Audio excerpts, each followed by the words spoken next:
একদিকে মুর্শিদাবাদ, অন্যদিকে কোচবিহারে বেআইনি আগ্নেয়াস্ত্র সহ গ্রেপ্তার দুই। কামতেশ্বরী সেতু থেকে গ্রেপ্তার করে সিতাই থানার পুলিশ। গতরাতে নাকা চেকিং এর সময় গ্রেপ্তার একটি 9mm পিস্তল, একটি ম্যাগাজিন উদ্ধার হয়েছে দুটি কার্তুজও। অস্ত্র আইনে মামলা দায়ের করা হয়েছে।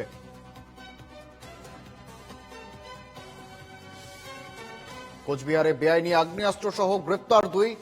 কামতেশ্বরী সেতু থেকে গ্রেপ্তার করে সিতাই থানার পুলিশ। গতরাতে নাকা চেকিং এর সময় গ্রেপ্তার একটি 9mm পিস্তল, একটি ম্যাগাজিন উদ্ধার হয়েছে দুটি রাউন্ড কার্তুজও।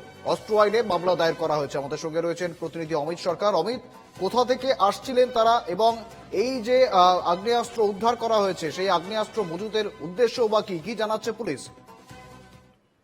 দেখো, একদমই তোমাকে জানিয়ে দিচ্ছি যে গতকাল রাতে কিন্তু সিতাই থানার পুলিশ রয়েছেন, তারা কিন্তু চেকিং চলাকালীন কিন্তু এই দুজন সন্দেহভাজনকে তারা আটকান এবং পরবর্তী তাদের চেক করলে পরে কিন্তু পরবর্তীতে তাদের থেকে একটি 9mm পিস্তল ও ম্যাগজিন সহ দুটি কার্তুজ উদ্ধার হয় এবং গ্রেপ্তার যে হয়েছেন জয়দীপ বর্মন এবং সিংড়িমারি এলাকার বাসিন্দা এবং পবিত্র সরকার টাকিয়ামারি এলাকার বাসিন্দা। মূলত এই যে অস্ত্রগুলো এগুলো কোথা থেকে আসছে সেই নিয়ে কিন্তু ইতিমধ্যে পুলিশ কিন্তু রয়েছে, যে কুচবিহার পুলিশ তারা কিন্তু বিভিন্ন জায়গায় বিভিন্ন সময় কিন্তু এই নাকা চেকিং এবং গোপন সূত্রে খবরের ভিত্তিতে ঘাটে কিন্তু তারা তাদের যে অভিযান তারা কিন্তু চালিয়েছে। ইতিমধ্যে গতকাল রাতে যে ঘটনা, এই ঘটনায় কিন্তু সেখানে সিতাই থানার যে কান্তেশ্বরী সেতু রয়েছে সেখানেই কিন্তু পুলিশ কিন্তু চেক পয়েন্টে সেখানে কিন্তু তারা তল্লাশি করে এই অস্ত্র উদ্ধার হয় এবং বৃহস্পতিবার সকালবেলায় কিন্তু দীপাঞ্জন দাস ও পুলিশ সূত্রে সেটা কিন্তু জানানো হয়। ইতিমধ্যে তাদেরকে পুলিশের রিমান্ডে নেওয়া হয়েছে এবং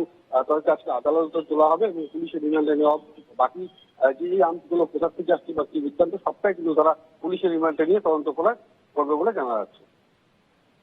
বেশ, ধন্যবাদ অমিত।